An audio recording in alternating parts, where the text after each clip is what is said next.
I couldn't believe that Liu Kang welcomed me in Earthrealm, or that he thought me worthy to study with his Shaolin masters.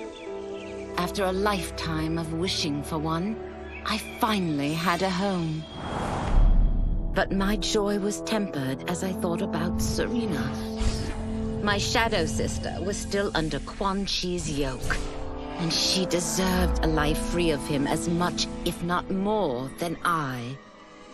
Quan Chi and my other sisters proved tenacious, but they were no match for my blade. I snatched Serena from them.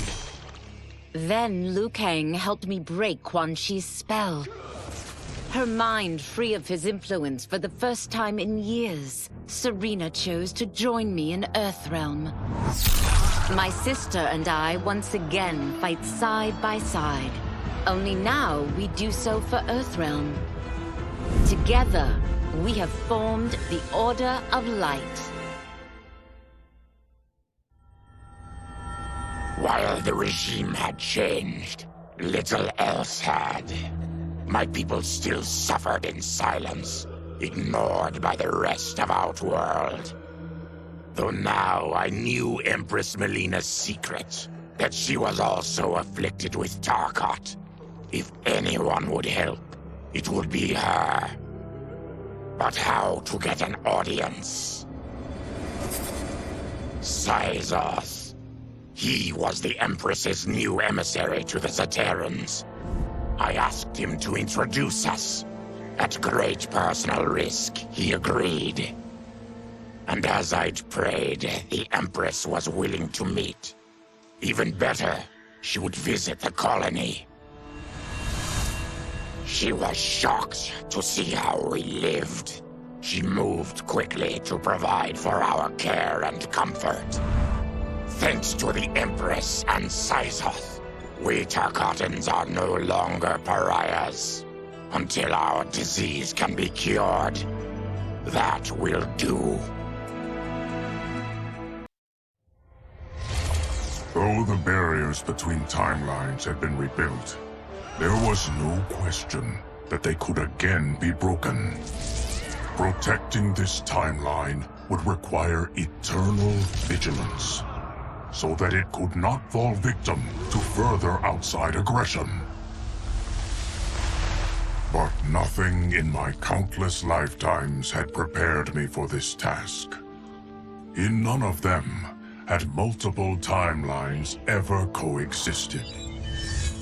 Monitoring them for threats was an entirely novel problem. It would require a novel solution. I discovered that though the timelines no longer touched, their meeting had left them intertwined. I can now secretly surveil all timelines, keeping watch for potential danger. It pleases me to do this service for the new era. Lord Liu Kang may rest assured that it is secure. Quan Chi's defeat had cost me everything. For months I had furthered his plot, and now I had to start over. Saito's people were still in chains. That's when Rain approached me. On the run from Empress Melina, he was desperate for help. And though I'd had my fill of sorcerers, this one was different. I agreed to provide him safe haven. He agreed to help topple Saito's government. And topple it we did. Rain summoned a wave so fast, so powerful, that it crushed the capital. Saito's fascist rulers were swept away. My people are finally free. They can chart their own course, needing only to follow their own desires. Their lives are now blessed by anarchy.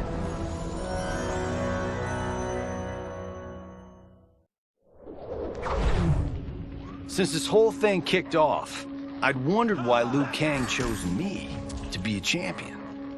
I mean, sure, I was killing it as a martial arts star, but it's one thing when it's all for show. It's different when you're playing for keeps.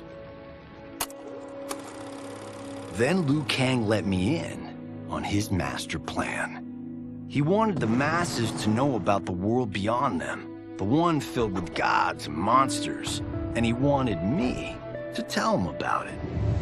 But I knew revealing the truth all at once would be too shocking of a plot twist for most. That's why I pitched doing a bunch of stories, to slowly get people used to it.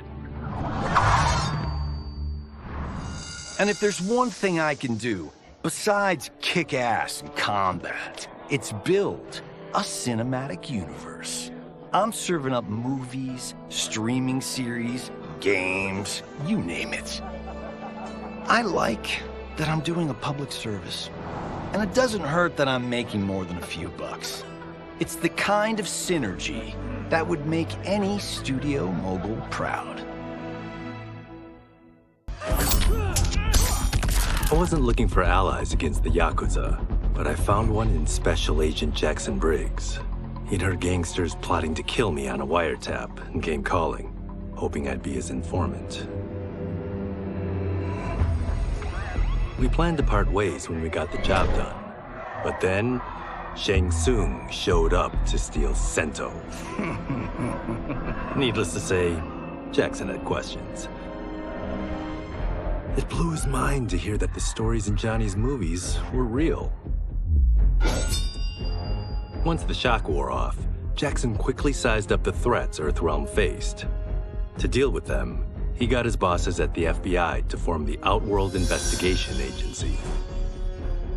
When he asked me to sign on, I hesitated. After all, me? A government agent? But it's an important job. And more importantly to me, an honest living. General Shao's revolt left Outworld's armies in tatters. We were vulnerable to enemies both foreign and domestic. That's why my sister asked me to take command, to stitch her military back together and purge Shao's loyalists within it. She trusted only me with the task. The soldiers, however, had little faith. They thought me a spoiled dilettante, unprepared and unfit to serve. That I could fight mattered little. All that mattered was that I wasn't one of them. I finally earned their loyalty by orchestrating an epic victory over Shao and his rebels. Though the general himself escaped, his forces were smashed. For as long as I am able, I will lead the Empress's armies in defense of Outworld. Through strength, we will achieve peace. It was inevitable that the Shaolin Masters had me join them. They knew just how much future initiates could learn from me. Shujinko was one of my earliest. His ability to absorb anyone's powers and skills was amazing. With the right training, he could become our greatest champion. I knew that I alone could give it to him. But as his proficiency grew, so did his ego. In love with himself and his power, Shujinko became a threat to the realms. He hadn't learned humility, because I wasn't the one who could teach it. I should have listened to Raiden's warning and not tried to train Shujinko alone. After he was subdued, Shujinko's accumulated abilities and memories were taken from him.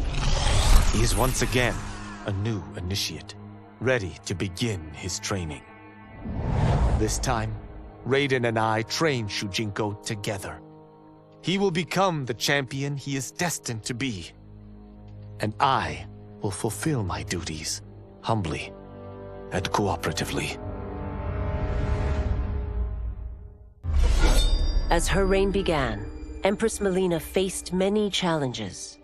To meet them, she turned to the people she trusted, her sister to lead her army, and me to lead her Imperial police.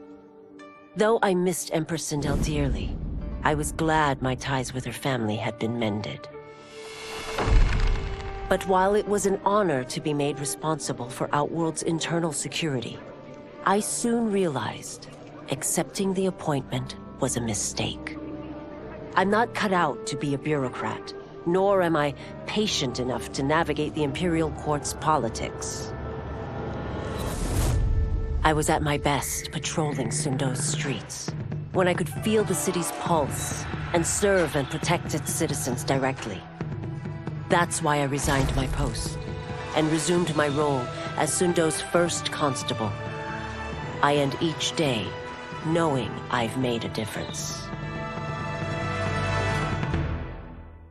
My loyal partner had warned me.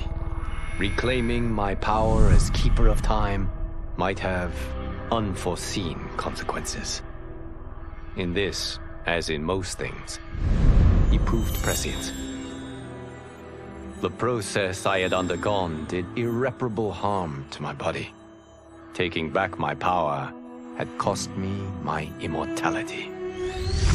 While my lifespan would still stretch across eons, I would one day perish. And if the war with Titan Shang Tsung taught me anything, it is that this timeline is not safe without a protector. Yet I had never given thought to choosing a successor. Who is it that could replace me and protect my new era? The answer, of course, is Geras. Tireless and meticulous, he is perfectly suited to be entrusted with this grave duty. And no one knows better the temptations of the Hourglass. I have no doubt he will be above them.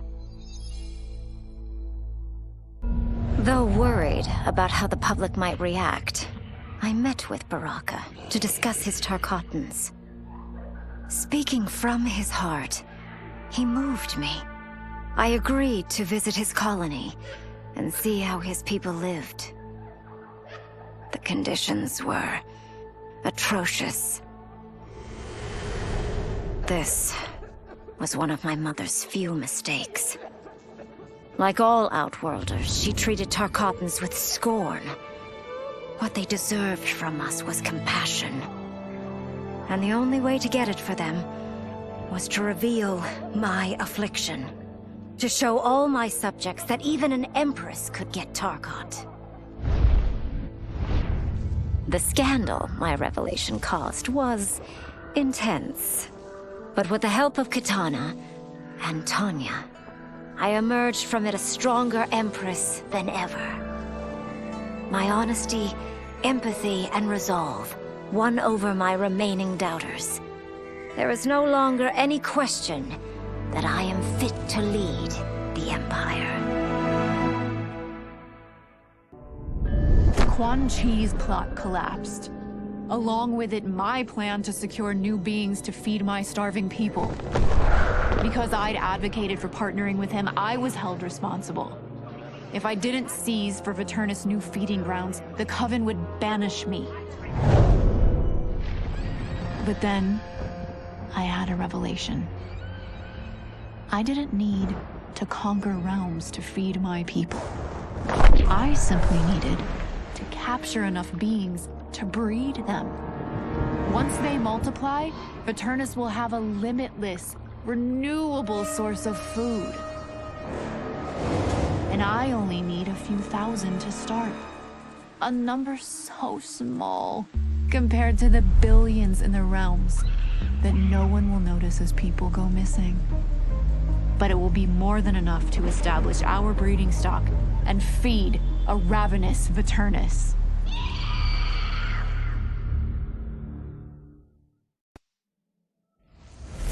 Were it not for my godly counterpart, I would not have survived the battle against Titan Shang Tsung. Meeting him, though, raised questions. Why did I replace him in this new era? Why was I made mortal? Lord Liu Kang told me of his Raiden's nobility and righteousness, about his steadfast leadership in the defense of Earthrealm. He also told me about Raiden's dark side, how he could be consumed by rage and cast aside the rules he otherwise lived by. Making me mortal and incapable of such anger was to keep me from following in his footsteps. Though I understood the reasons why, I felt I had been done a disservice. To survive the coming battles, I may need the edge that only great rage can bring. As the Shaolin couldn't aid me, I sought out someone who could. Someone to stoke the fire within me and teach me to master it. For this, I could have no better teacher than the Shirai Ryu's Grand Master. To elude capture by Empress Melina, I joined Havoc's crusade in Saido. There I summoned more magic than I thought possible, and drowned out the old regime. Havoc's longed-for anarchy had been achieved. He was more than satisfied. But I was left empty and broken. Had I been satisfied as Outworld's High Mage, not let myself be tempted by Shang Tsung, a great city would not now lay in ruins. I've caused devastation, ended thousands of lives, all because of my blind ambition. I've betrayed my oath, my sovereign, and my realm. These high crimes merit punishment, and I'll accept whatever the Empress gives me. My only ambition now is to one day be forgiven. With General Shao freed from prison, we began raising a new army against the royal family. Though many were eager recruits, few were good at soldiering. It was so bad, the general was forced to change tactics. He decided that we needed a doomsday weapon. That weapon isn't a thing, though. It is a monster. Onaga, the Dragon King. The general told me the old legends were true, that his ancient ancestor defeated Onaga, trapping him deep inside Mount Sagan. The Dragon King is still there today, his pent-up fury waiting to be unleashed. Because Onaga is so dangerous, the general wouldn't risk trying to tame him before. But now, he feels we have no choice. Though I likely won't survive, I accept this mission gladly. I can think of no greater honor than to give my life in the general's service. After fleeing Outworld, I hadn't expected to return. But then, I also hadn't expected the new Empress to make me an offer I couldn't refuse. To thank me for helping stop General Shao's rebellion, she asked me to be her emissary to the Zaterrans. Going home, bearing the seal of the royal house, I would show, once and for all, that my mutation wasn't to be feared. That it wasn't a source of shame. To my surprise, I was welcomed. But those warm smiles hid a dark secret. I stumbled upon a trove of official records, which showed that my shape-shifting ability isn't unique. Many Zaterrans are born with it, but are killed by their government to keep it from spreading. Who started this barbaric policy? Who is now enforcing it is unknown. But I will find out. And I will put an end to this madness. No sooner had Titan Shang Tsung been defeated than Bihan and his loyalists hunted us down. Outnumbered, we fled to Japan. There, we sought refuge from an old family friend. As children, we played together.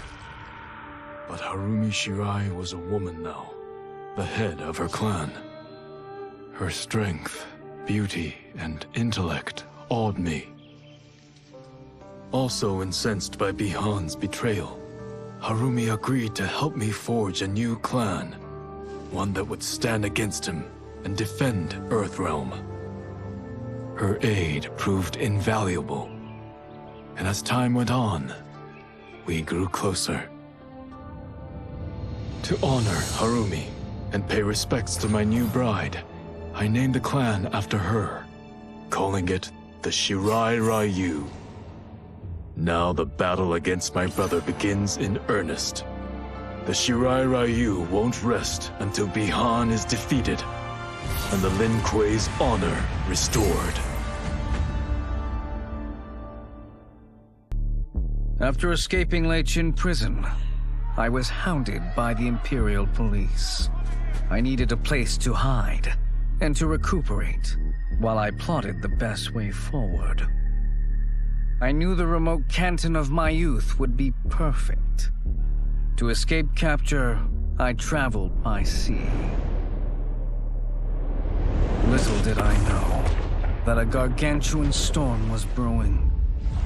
My tiny craft was smashed apart. I closed my eyes, waiting to drown, hoping that the Netherrealm wouldn't claim my soul. But when I reopened them, I found myself not in hell, but on a deserted island. From its ruins, I could tell that great sorcerers had once lived there.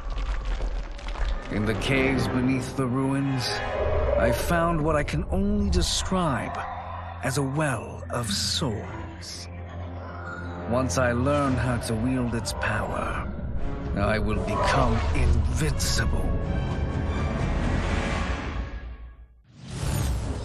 The battle had been lost, but the war isn't over. I won't stop fighting until I take Outworld's throne. That they thought Leichin prison would hold me is laughable. Once free, I began planning my next campaign. I would need an unstoppable army to overthrow Melina. Unfortunately, most of my former soldiers lacked the courage to rally to my standard. Rebuilding my army would require finding new recruits. And that task is proving easier than expected. Outworld's golden age has left more than a few behind. Without hope, without power, they eagerly heed my call to tear down Melina's government. As the darkness enveloped me, I took a long last look at my family. I did not expect to see them again until their souls joined mine in the living forest. But miraculously, my beloved husband delivered me from oblivion. Though he couldn't save my body, Jared had preserved my soul. Like him and countless others, I am now a part of Ermac. Yet ours is not a peaceful repose. The collected souls within Ermac have their own needs and agendas. Before we can speak as one, we must first reach consensus. I had thought, as the former rulers of Outworld, I and Jared would hold sway. But here we are, two souls among many thousands, fighting for the right to be heard. And if there is one thing we do well together, it is fight. We will win the right to govern Ermac as we once had governed Outworld. And we will rule for the benefit of all. Kuai Liang and I were working hard to build our new clan. But even with the help of his close friend Harumi, it was difficult. The biggest problem was finding the right initiates. Then, one night, while walking outside Harumi's compound, I was attacked. I thought at first it was a Lin Kuei assassin, but his strikes were too uncertain, too angry. My attacker, it turns out, was a boy. Homeless and hungry, his assault was born of desperation. He needed money so that he could eat. It was like looking at myself 15 years ago. I would have ended up just like him if the Lin Kuei hadn't taken me in. So I took the boy to Kuai Liang, who also appreciated his fire. We made him our first initiate. The boy's name? Hanzo Hasashi.